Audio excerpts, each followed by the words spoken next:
What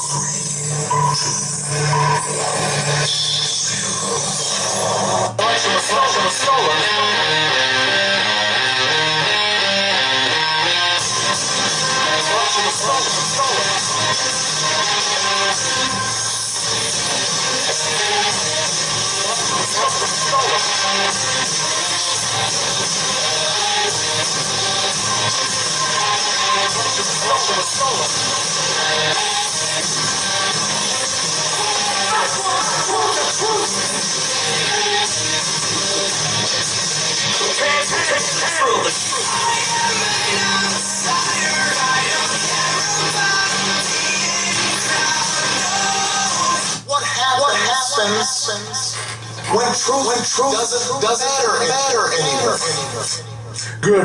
Good morning. Welcome to another episode of The Outsiders. This is the Lamar Jackson is Here to Stay edition of The Outsiders, and Doc's really excited. He's got his Ravens gear on. My co-host, superstar Doc Cheatham.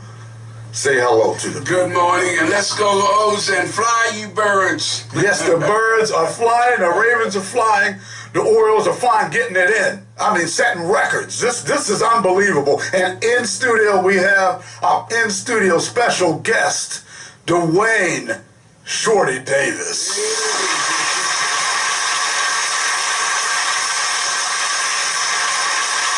Welcome to the Terror Dome. You want me here? Yes, we do. We want you here. We're in it now. And our guest, Dwayne Shorty Davis, the owner of Shorty.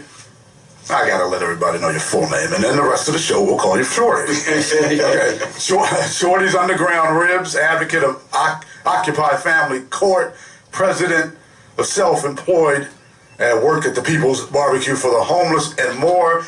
We will be interviewing Shorty and getting his poignant opinions on the news and topics as well during the show. So, welcome, Shorty. And the news and hot topic cycle keeps on spinning and spinning. It's like a tornado. What's going on out there? And I have to corral the stories and news for this 1 hour show. So we will be discussing the farce. I'm gonna call it that. Are you okay over there, Rock? Yeah, I'm good. Okay. He's called a little coffee. The farce of a hearing on the school system in the city, and Sonia Santelises. Notice I did not mention the doctor part, because as far as I'm concerned, the way she's failing the school system, I just took that away from her. And I have a quick bone to pick.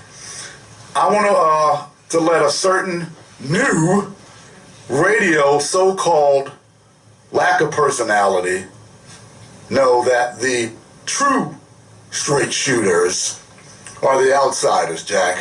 Myself, Sean Simms, and Doc Cheatham over here. And if he doesn't stop lifting from my show, including the barbershop stories. Doc, you know I talk about the barbershop and the guys. That's right. If he doesn't stop lifting from my show, I'm going to call his dull as dishwater, watching paint dry, Moosehead. I'm going to call Moosehead out if he doesn't stop it. So get your own material and stop lifting from the outsiders, Ace. Oh, and by the way, I do listen to many shows and opinions throughout the week, and wow, I do miss Kim Klasik's weekly show since she left. Now, she was a good, she was a straight shooter. I mean, she was a pleasure to listen to, and just like the outsiders, she was a real straight shooter. But and I'm trying to get her on the show. I'm working on that now to get Kim Klasik on the show. Can we do it together? Different way. See if we can get Shorty in here on that one. But also, we're going to talk about the Board of Estimates hearing and what came of it.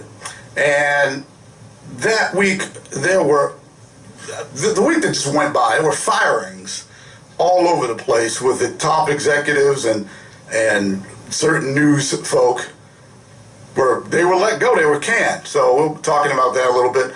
We'll also be analyzing Slim Shady and the Shady Bunch's press conference this past Tuesday, I believe, and our opinions on it.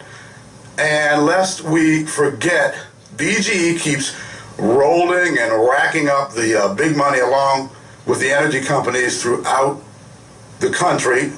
What's their secret? How are they making so much money? How do they make so much money? We will be looking into that matter today as well. And of course, we'll be speaking with our special in-studio guest, Shorty Davis, about his green cards and more.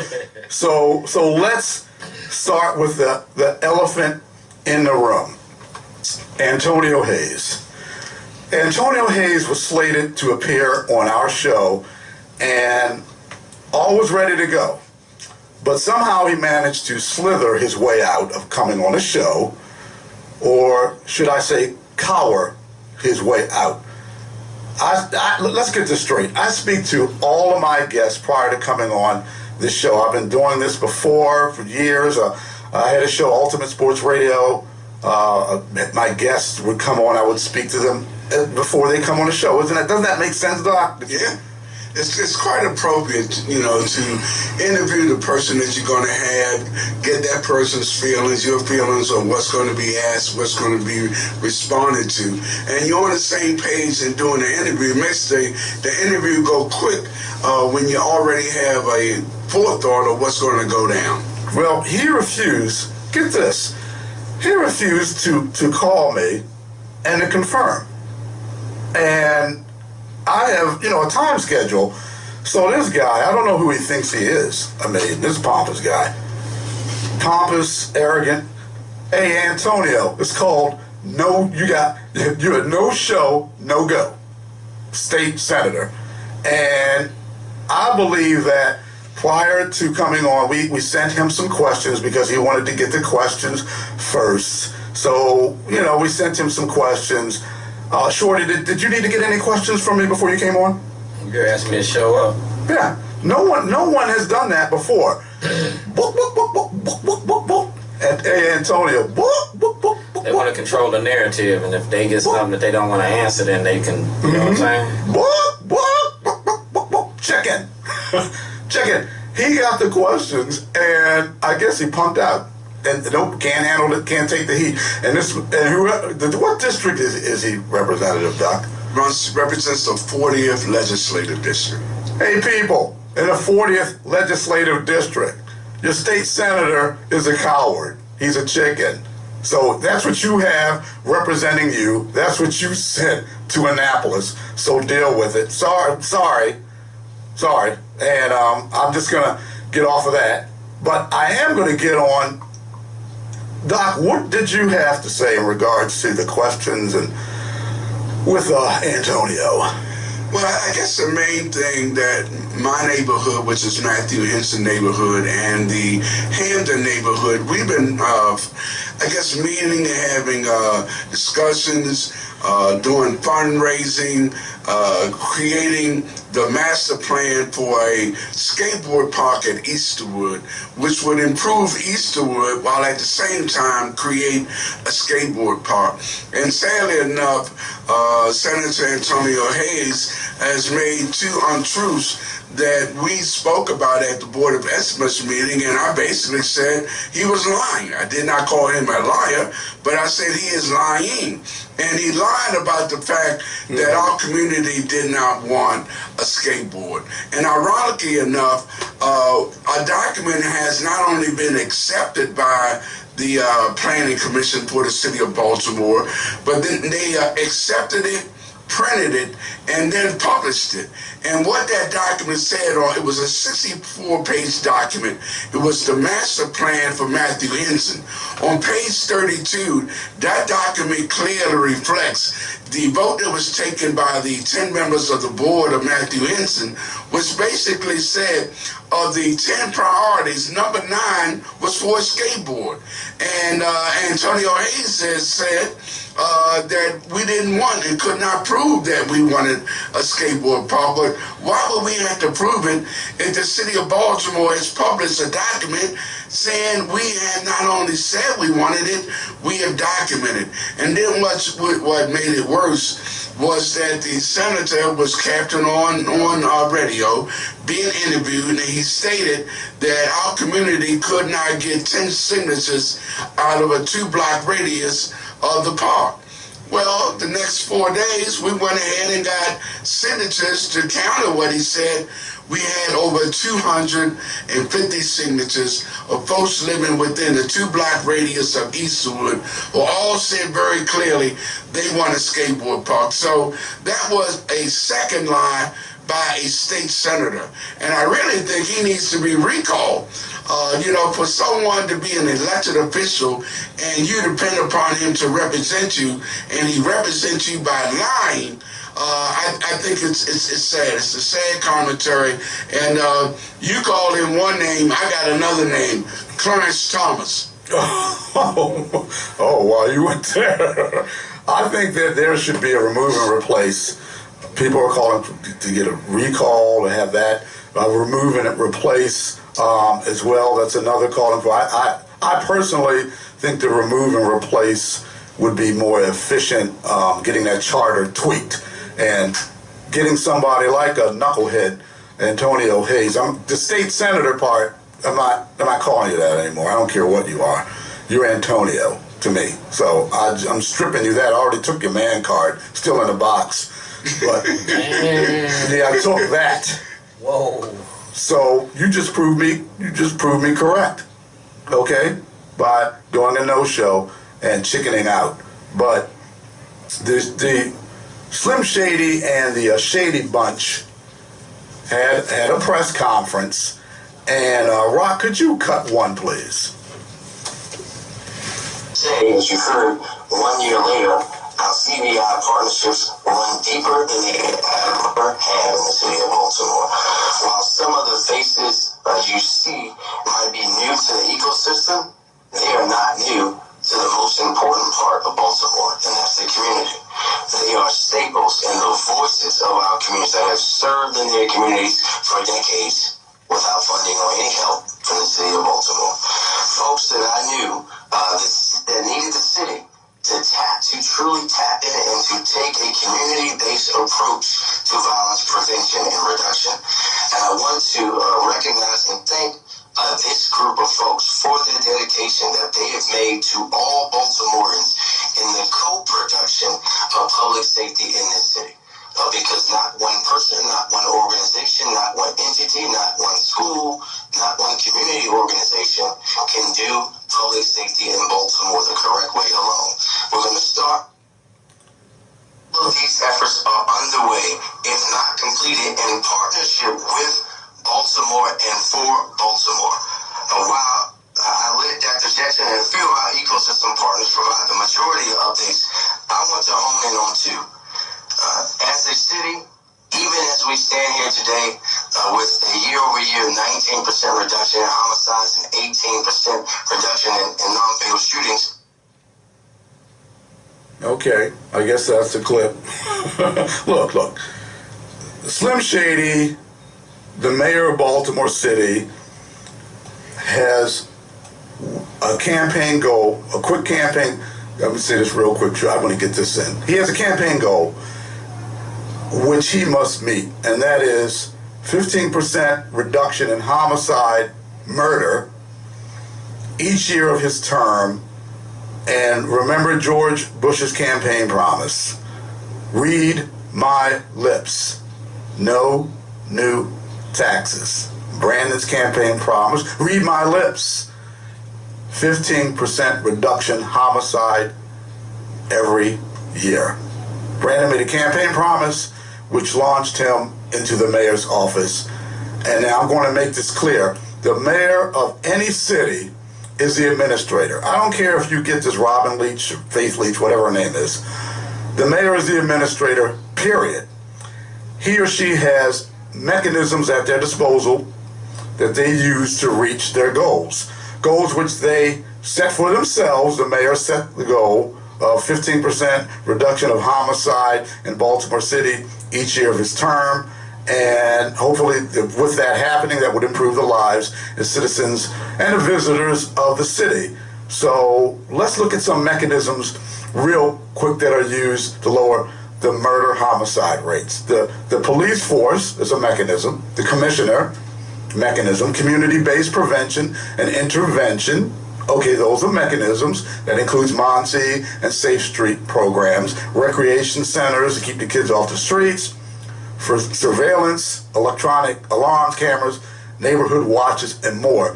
Now, a mayor's use of these mechanisms and their effectiveness will be crucial in reaching their goal. And remember, the goal is 15% reduction in homicide each year of his term. So that's 4 years.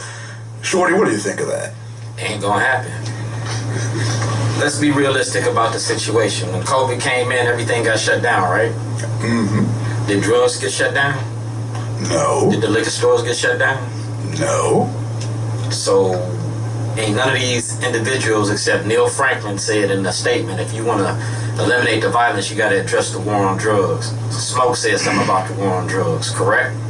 Yes, he did. So the drugs have a direct retaliation to the violence that's happening in the city, because every day that you turn on Fox, what do they talk about? Open air drug markets. They talk about the violence, the this and the that, right? Let's understand that Richard Nixon put the war on drugs in place in 1968 with the Southern Strategy, all right? Those drugs were placed in the black and Hispanic communities. My brother was in Vietnam. You brought home a lot of people from Vietnam that was addicts. You feel me? Heroin. Heroin, Mm-hmm. all right? I was in Iran-Contra, 77, 78, 79. I was in the United States Navy. They taught me how to do this. Freeway, Willie, all that stuff is real.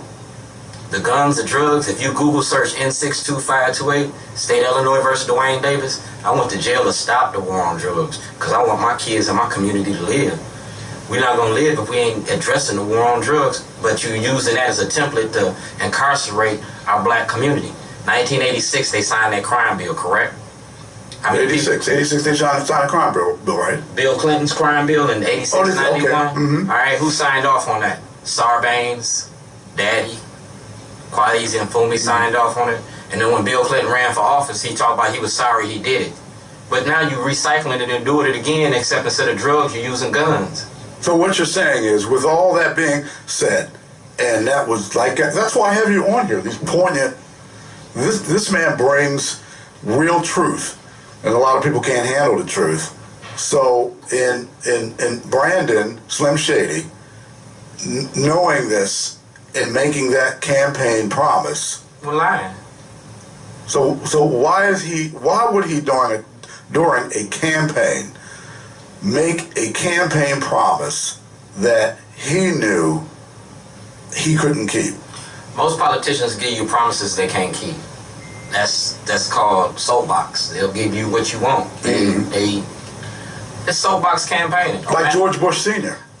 Anybody that's running in office, they promising you this, but at the end of the day, like you're saying now, you seen Westmore all over the city for months when he was running for office, right? Where's he now? That point he's made. Wes, where are you? You feel me? And he was from Baltimore, he said. So, you know what I'm saying? So now you talking about Brandon. Mm-hmm. You talking about Brandon. Brandon been in office for how long? This is his third year in his term. I'm talking about how long has he been in as a councilman, all that, since 2000 and what? That I'm not sure. Early 2000s. You see what I'm saying? Mm-hmm. And ain't nothing changed while he was sitting in them seats, so what is changing now? The violence ain't gonna stop unless you address the war on drugs. That's the start. I ain't saying that it's gonna be the answer to everything. But if you don't address the cancer or the elephant in the room, then what is you really doing? What are you? Well, you're making campaign promises you can't keep. That's for one. When Martin Luther King said they wrote a check with insufficient funds. There you go. When they wrote a check that they can't cash because they getting paid off of that. How many Ivan Bates made a thing about the gun task force? What was the gun task force doing? Robbing drug dealers. Exactly. You feel me? So everybody eating off that plate. And then you can't sit here and run an office talking about, oh, we're going to lock up everybody that got guns. If I got a nickel bag or a dime bag in my pocket and I'm watching somebody else's product, I got to have a gun to protect that because I got to deal with the man that I'm working for. It's a cycle that keeps spinning and spinning, and I want you to comment on this. Rock, cut to. Intervention ecosystem. We first heard from Shorty Jackson of the Mayor's Office of Neighborhood Safety and Engagement. So despite the narrative that we continue to see from some that attempt to discredit the incredible and life-saving work of our frontline workers, we've delivered externally validated proof that this program works. Okay, Shantae, because they bring out the sideshow, sideshow Bob Shantae Jackson. Shantae, you say it works and you have proof. How well has it worked in assisting as a mechanism in Mayor Shady reaching his goal of 15% reduction each year? This is the third year. If it's working so well, how well is it working for Brandon to reach his campaign promise goal? What do you think of that, what she said on that, Shorty? You seen when me and you grew up, you played a game, Twister, right? Mm-hmm. With all the colors on the board. A lot of body movements. A lot of body movements. That's all she doing is twisting something. If I can put facts on the table and turn the facts into whatever I want them to be, at the end of the day, how many people dying out here? How many people leaving Baltimore? You feel me? What is they selling on TV every day? You don't show the good in the hood, the positive in Baltimore, but you quick to point out black on black crime. Brandon, Ivan Bates, and all of them is running off of this template of making the community safer, right? That's what they're saying they're attempting to do, and they're saying that they're doing it. That's what gets me. But it's at the expense of who? The black youth, our black community. You ain't talking about sending no white-collar criminals to jail that have been stealing money from our black communities, and why you building up Canton and these other parts of Baltimore and leaving the black community to look like it did in '68. Mm-hmm. You feel me? I feel you. You got Rock, you feel them? Because I feel them. You got whole new cities in Baltimore that are existing inside of Baltimore that are policed and subsidized at the black community's expense. The black community has been, I guess, promulgated by one group of folk who come in and keep saying the same thing over and over and over again, and they vote them in. And here we have another hot mess that just keeps continuing to go and go and go. And I want to go. This is the one. This is what I really want to focus on, because this stuff, Shantae and Brandon's little numbers they start throwing out. But let's focus on the real number. Rock, cut 3, please. Comes to a close. It marks another year of broken campaign promises from Baltimore City Mayor Brandon Scott. I will aim to reduce homicides by 15% each year in my term, getting us below 300 homicides in my first year. Did you intentionally leave that part out of your speech?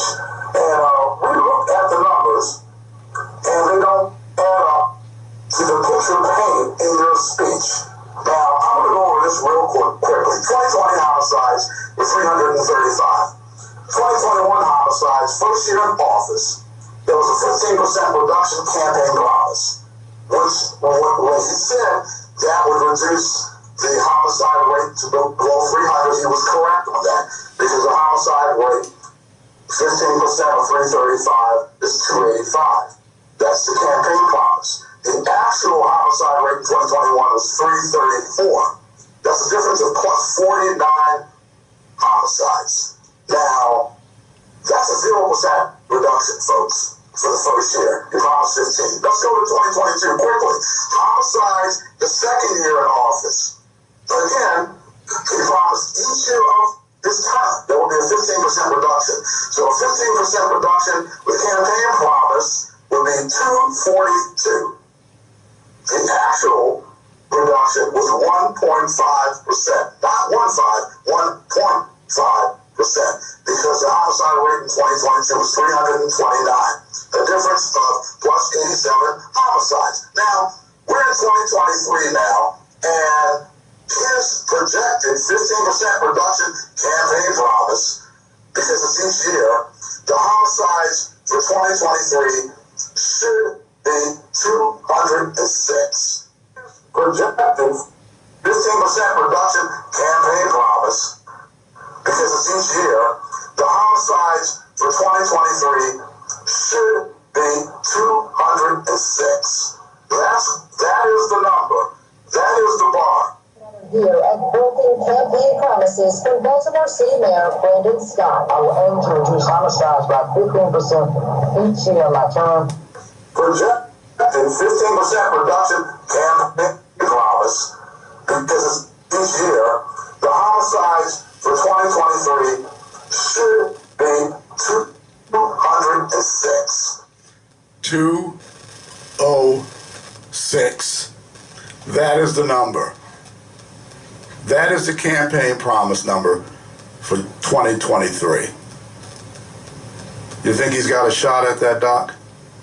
Well, I know that I don't think I know of anyone. I don't even think he would say that himself, that he would get down to that number. I think the real thing that troubles me at this point is I think the citizens of Baltimore had to individually make a decision. Are they comfortable with the elected officials they have? And if they're not comfortable, what are you prepared to do?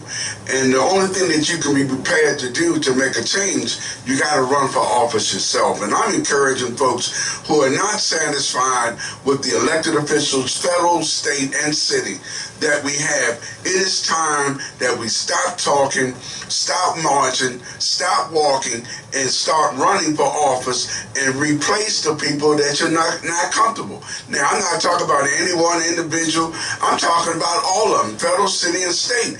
If you're not comfortable with them, what are you prepared to do? And the best thing that you can do is run for office yourself and make that change. What do you think? What do you think of all of this, Shorty? All right, just like running off of what Doc said, you got to run for office, but you can't run the same way that you've been running. You know what I'm saying? Mm-hmm. All right, now I'm speaking from a prime example. I'm a member of Out for Justice. Ex-felons got a right to vote in Maryland. Okay. Not only do they have a right to vote, they got a right to run for office. All right, but Democrats and Republicans been denying them access to the vote. I'm a prime example of it. You can go Google search it. May of 2014, I was the first one on the ballot as a Republican. Mm-hmm. I ran as a black Republican. Ask Doc. That's right. All right, I ran as a black Republican because I want white people to deal with racism. And me running as a Republican, I ran with Brian Baith, correct? Ex-firefighter, Baltimore City. All right, Brian Baith died in June of this year. Oh, wow. Do you know that the state of Maryland has been hounding me about campaign finances since 2014. We never raised any money. They took us off the ballot, right? That's right. They didn't let us run for office. They took us off the ballot for no reason, no justification. You feel me? And they did it again in 2022. Because you're an outsider. I ain't no outsider. I'm a black man living in white America. Well, I'm a nomad. To their world. To their world. Hey, but see, you're an outsider. They didn't want you coming and doing that. How dare you run as a black man as a Republican? How dare you do that? How long you know me? How dare I mean? It's like how dare you is like telling me to do what? Well, that's their mindset. They mindset. You're doing that. Hogan know me, Ehrlich know me, Glendenning know me. Every governor since Schaefer know me, don't they, Doc? I don't think there's any elected official who doesn't know Shorty. You feel me? So for them to act like I'm an outsider, no. I'm from Chicago. I'm gonna make my way in. If you not gonna open the door, I'm gonna climb in the window. Well, we're the outsiders, and we get the inside information. And yeah, sure, we're to a certain extent. Yeah, there's some inside stuff that goes on. We understand that. But because what you're doing is different, the system, you're doing something that the system doesn't like. We did what Martin taught us. That's what Martin taught us, right? Martin taught us to get out the vote, correct? Get it out. Martin told us to run for office. Yes, run for office. Quality people. Martin Luther King was a Republican. Well, a newsflash. Wow, Shorty's coming on here, and he's dropping bomb after bomb after bomb after bomb. I'm a toilet bomber. Yeah, and I pulled that up too. He's dropping the bombs and bomb. And I just want to say this, okay? With what you guys are saying is, we need to get quality people who are going to come in, they're going to shake things up, and it's not going to be status quo, and they're going to do what's right. And this is the important part.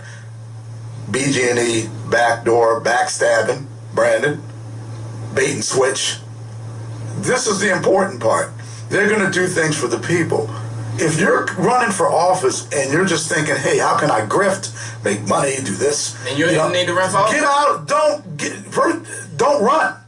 We don't need people. We got enough people, bottom feeders like that, already in backdoor deals and this sort of thing, and making promises and lying and doing all kinds of outrageous stuff. And the hard facts are that in talking about a politician and getting quality people in, we have people in there now, the mayor, and he's turned his back on Baltimore.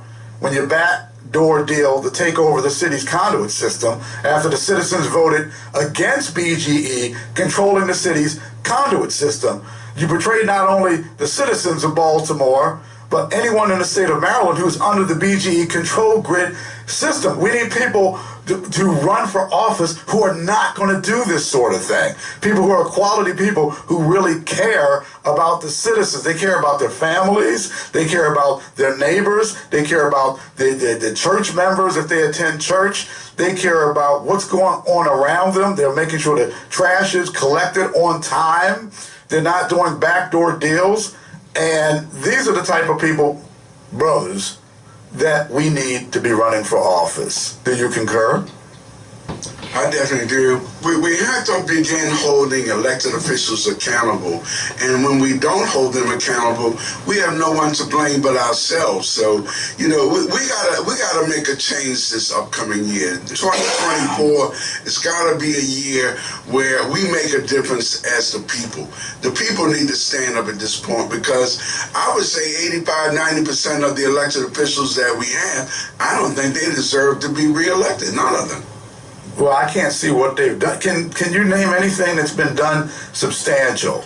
They didn't do nothing this whole cycle but what they wanted to do for themselves. They didn't go into the communities and have any forums where they talk to the communities about anything that the communities wanted.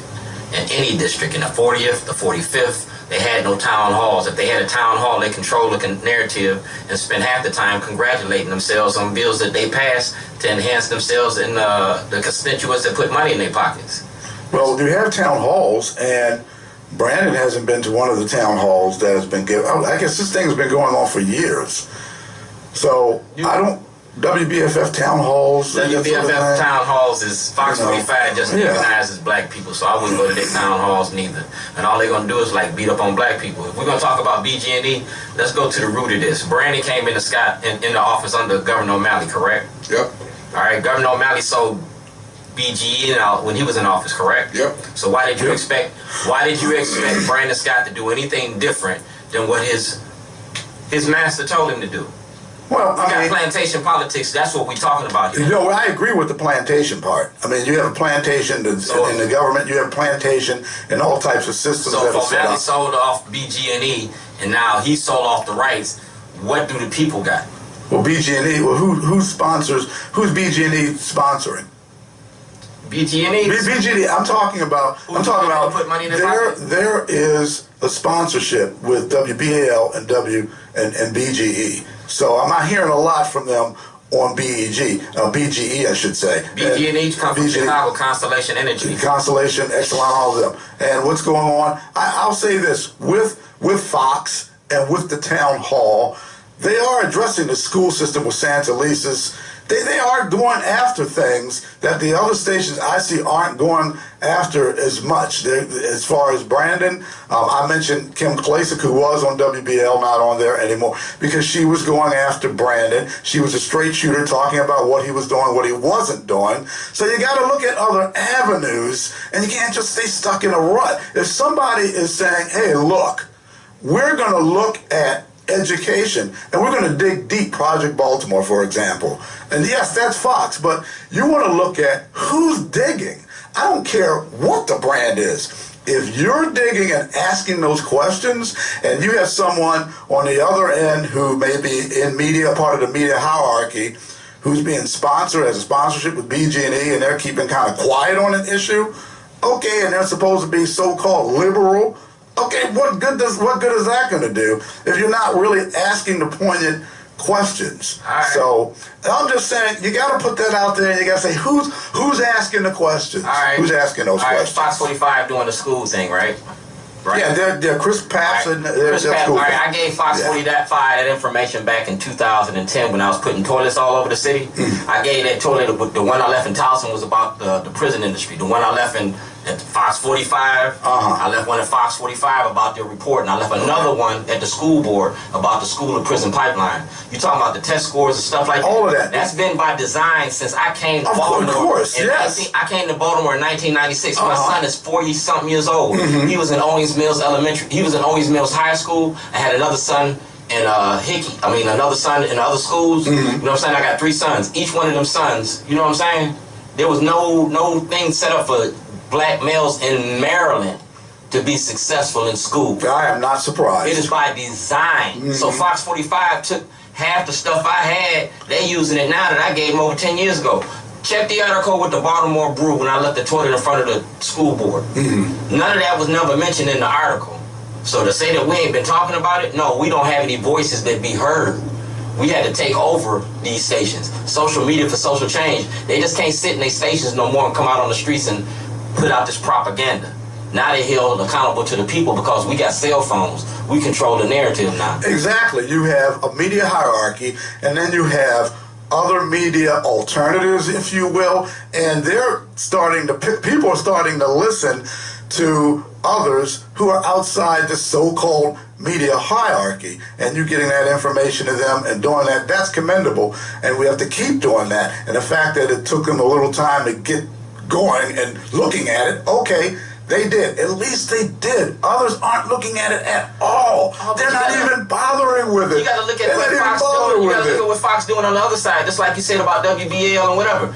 David Smith owned Fox 45, the Sinclair broadcast, and his son owned the restaurants down in the market down there. Got like 30-something restaurants. They ain't talking about David Smith and the money David Smith making, but David Smith don't want us in his restaurants. All right, they ain't talking about the money that David Smith, David Smith, the owner of Sinclair Broadcasting, paid to get his property out in Baltimore County, because Baltimore County is the pay-to-play politics. They ain't talking about the corruption that he pays for in this city. You know what I'm saying? As long as I'm shining light on these black people, that white man get to do what he want to do. Well, this is what I'm going to do, because we're the outsiders, and I want everybody to understand this, okay? The outsiders are the true straight shooters, okay?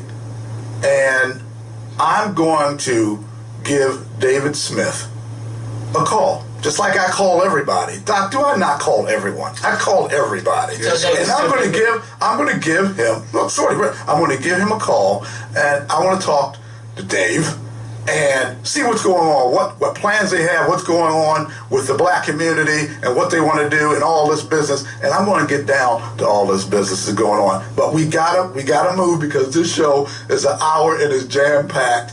And Shorty, what I want to do is, I was at the city council meeting, and this past Wednesday, the Board of Estimates, Doc tells me the Board of Estimates meeting is going on, and I shoot down the city. First I'm down there already, so I'm like, I got to take my wife home, Doc. I got to take my wife home. So, she works at the circuit court, so I have to shoot home, change real quick, shoot back down, but I got there in time enough to get inside, hear what Doc had to say. Doc blew the doors off, and these two stole the show, because when Shorty got up there and started pulling out these green cards, I got a green card for you, Brandon Scott. I got a green card for Ivan Bates. I got a green card for Nick Mosby. I said, I've got to have. And I'm standing next to Jerika Robinson, State Senator Barbara Robinson's daughter. And I'm standing next to her, and I said, I got to have him on the show. She goes, yeah, go talk to him. So that's how it happened. Please tell me, what are the green cards about? Here we go. The green cards is real simple, all right? I'm an ex-felon, so when we was in jail, we write letters. We didn't have cell phones, correct? Yes, sir. So when you write letters, you write certified mail, right? To make sure that you sign for that, okay. Right? Those green cards are mail receipts. I'm not an immigrant. Them green cards is for Yeah, because I'm like, he's from here, right? Is he from the States? Those green cards.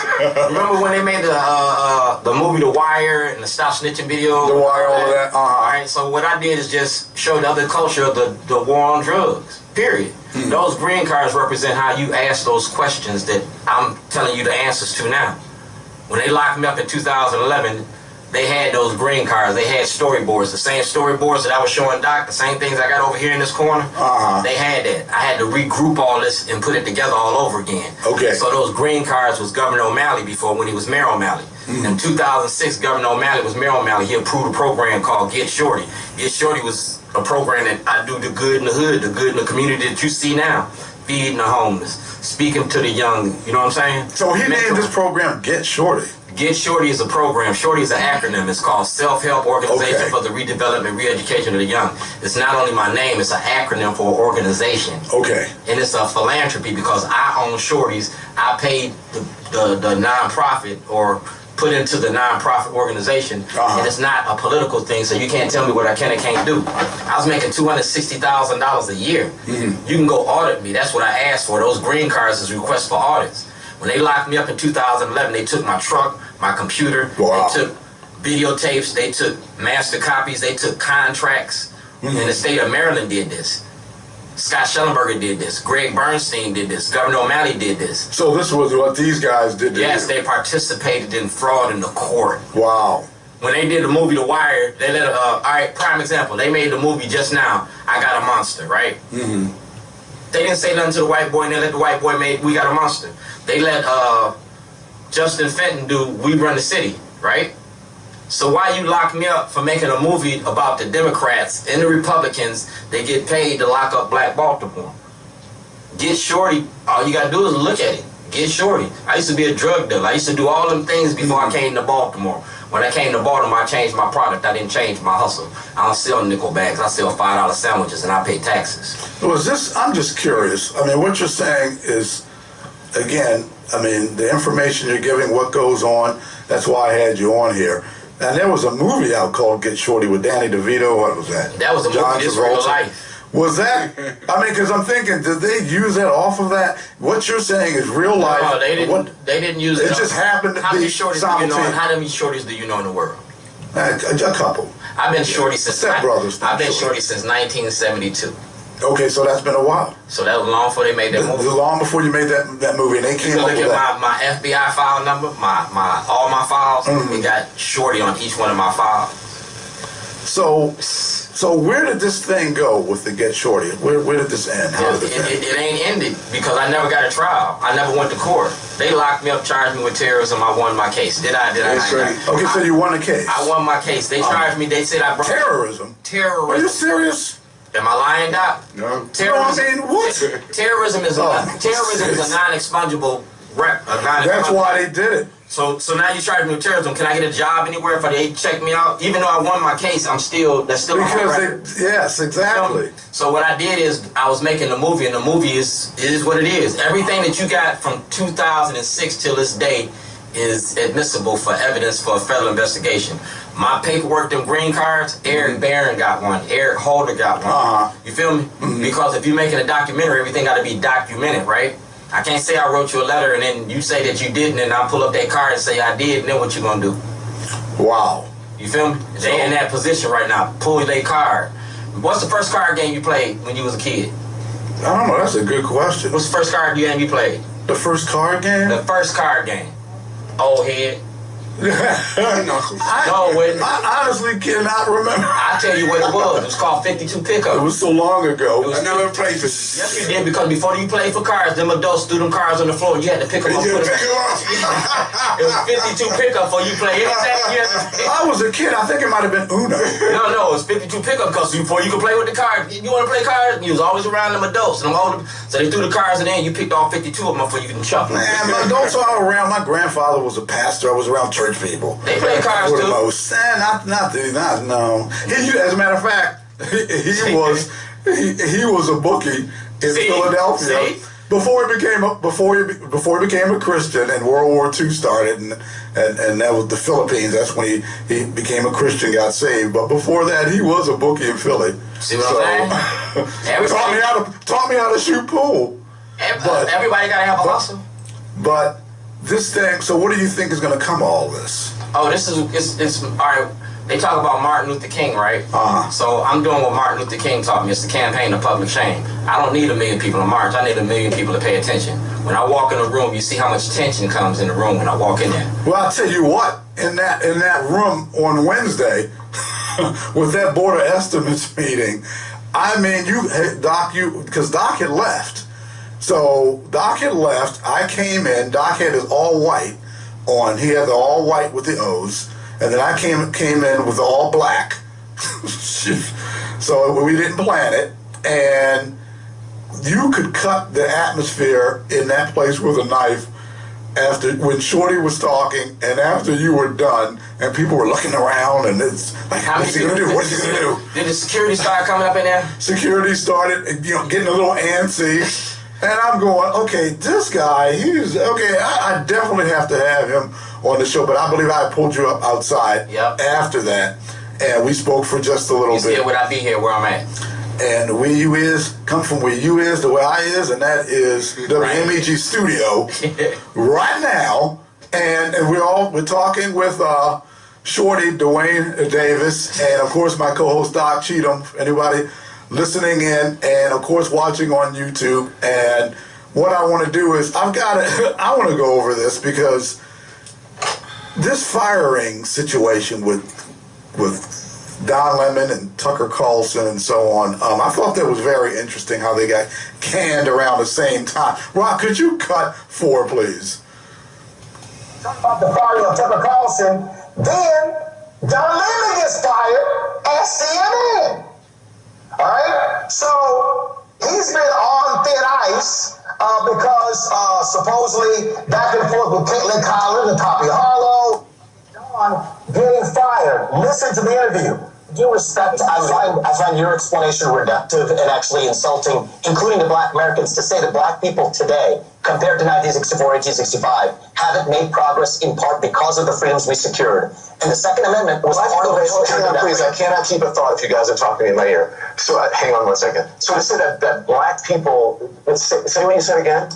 Black people secured their freedoms after the Civil War. Is a historical fact, Don. Just study it. Only after their Second Amendment rights were secured. They were not secured their freedoms after the Civil War. That is not, you are discounting Reconstruction. You're discounting a whole host of things that happened after the Civil War when it comes to African Americans, including the whole reason that the Civil Rights Movement happened is because Black people did not secure their freedoms after the Civil War, and that things turned around. People were trying to change the freedoms that were supposed to. And you know how they got it? They got their Second Amendment rights, and they actually got the NRA played a big role in that. But today, down the NRA did not play a big role in that. That's a lie. That's a lie. That's not. The NRA did not play a big role. This is just historical fact. It's not a historical fact. The part that I find, because you say it's historical fact. The part that I find insulting is when you say today Black Americans don't have those rights after we have gone through civil rights revolution. You are sitting here telling an African American about the rights and what you find insulting about the way I live, the skin I live in every day. Here's where you and I have a different point of view. Black and white that Black people don't have in this country, and that Black people do have. Well, here's where you and I have a different point of view. I think we should be able to express our views regardless of the color of our skin. We should have this debate without me regarding you as a Black man, insulting that but you regarding you as a fellow citizen. And you're sitting here, whatever ethnicity you are, explaining to me whatever ethnicity I'm, what it's like to be Black. Whatever ethnicity I'll tell you what I am. I'm an Indian American. I'm proud of it. But I think we should have this debate. Black, white, doesn't matter. I think we should have this debate. On the content of the ideas. You should do it in an honest way and in a fair way. And what you're doing is not an honest and fair way. We appreciate you coming on. That exchange is what a lot of people are saying is why Don got canned. I believe it has to do with, he had lawsuits and he was, with the drunken thing and grabbing his crotch and all kinds of other craziness that Don was doing. And then the disparaging remarks he made about women and older women. I think this might have been the straw that broke the camel's back. Doc, what do you think about that exchange that went down with Don Lemon? Well, I questioned the producers of the show that Lemon was on, because if I was the producer, I would have seen that it wasn't being productive from either side of either person speaking in that show. I would have cut it. Well, he said somebody was in his ear. He said someone was in his ear. Okay, you're in my ear. And I guess they were telling him, Don. I don't know. I'm just simply making a guess, taking a guess that someone in his ear may have been saying, "Hey, Don, maybe you want to, calm down. Don't, calm down." And he just took it and rolled with it. I think when you look at radio shows, and we can take this and that you have, if you're giving out information, you're giving opportunities for folks to disagree and dissent, then you're having a positive dialogue. Exactly. But I didn't find that to be a positive dialogue on either side. I think both of them were going at each other. Nothing real productive was coming as a result of it. I just think had I been the producer of that show, I would have cut it. I would have gone to something else. I agree. I mean, it did make for good TV. Don't get me wrong, but I don't. Sometimes you gotta pull back and say, "Hey, wait a second. Maybe CNN needs the ratings, but sometimes you gotta pull back." And Don's gone. Tucker's gone. Tucker Carlson, they just axed him. And I think if Rupert Murdoch was upset with him because of a podcast that he did and said some things that Rupert didn't like. And I guess that's it. I want to, before we go, we got a little bit of time left, but I have to talk about this because this has been going on for the last few weeks. Doc and I were at Pastor Gwen's church, Friendship Baptist Church, and we spoke on what was going on, where we disagreed with BG&E cutting off the power of a church. And we had something we wanted to say about that. And I want to read this real quick and then we can make some comments on this. The Biden-Harris administration, and this was in 2022, announced state-by-state breakdown of funding for the low-income home energy assistance program, and that was to help people to get funds into the hands of people who are low income, maybe having heating issues, and doling the money out all over the country to different agencies. So if your bill's too high, you need help, you can get help. The American Rescue Plan more than doubled LIHEAP funding. In 2021, the Biden-Harris administration and congressional Democrats delivered $8 billion in this funding nationally, more than doubling typical annual appropriations, And utility shutoffs, I'm going to read this article, loom as energy prices soar and moratoriums but help is available. Each week, now this is a lady, she was having some issues. Each week, Giovanna Ingram has to decide which bills she can afford to pay. Essentials like food for her 2 daughters and 1-year-old grandson take priority, so the Chicago resident hasn't been able to pay her utility bill since 2021. She owed $2,600 and a shutoff notice was sent out. And this is an article from CNN Politics, April 24, 2022.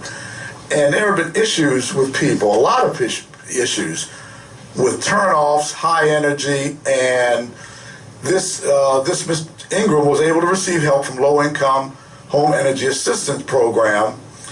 And this situation is going on and on and on with the energy and people getting cutoffs and high.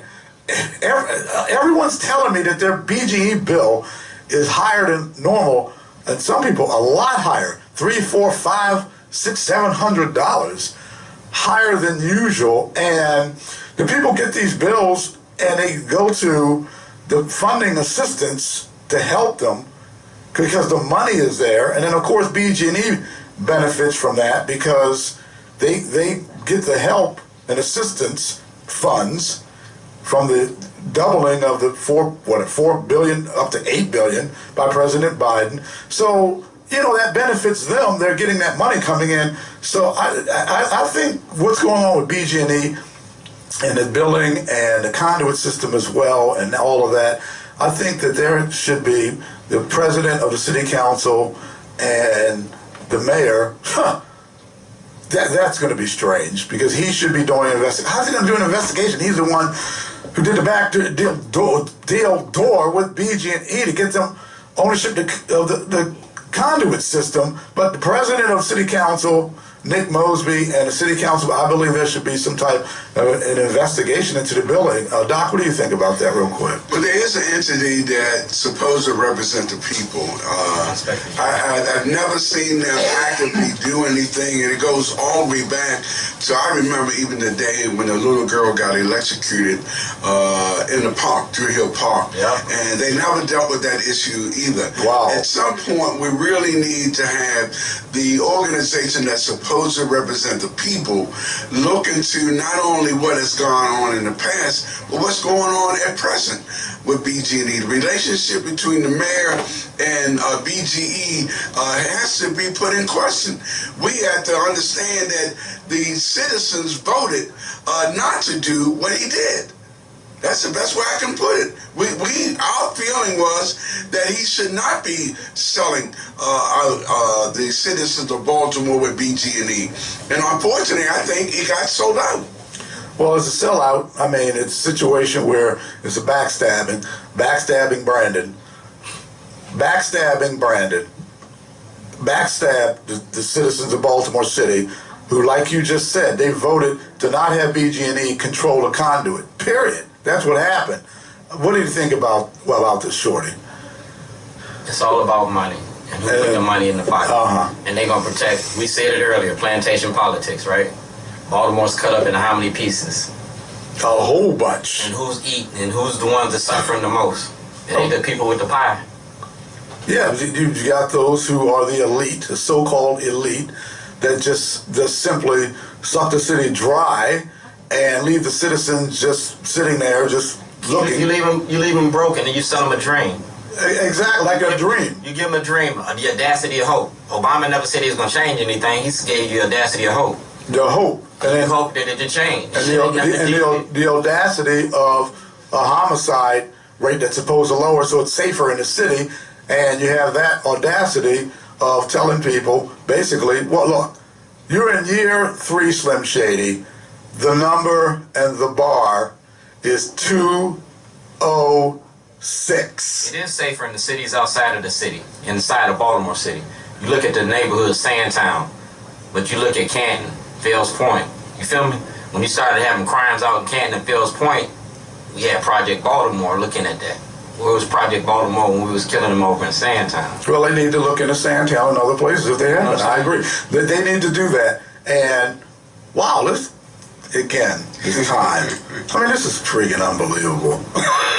Shorty, it was a pleasure indeed having you here on The Outsiders. It's fantastic that the Ravens have secured Lamar and they've got the kid Flowers, because this kid is, what is his 4.2? 4.2?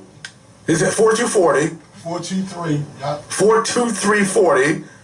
Rock just said, and you got Lamar. Impeccable hands. And even though I would not have my mother do surgery on my shoulder when I had the orthopedic surgery, Brandon's mom, good advice she was getting. I believe she was getting some advice. Good advice she was getting, and he's got huge 185 mil guaranteed, 260 million, and Philadelphia's QB just got outdone by Baltimore's QB on his contract signing. So I'm going to say, on that note, it's been a pleasure, everyone. Goodbye. Talk to you. See you next week on The Outsiders. God bless and take care.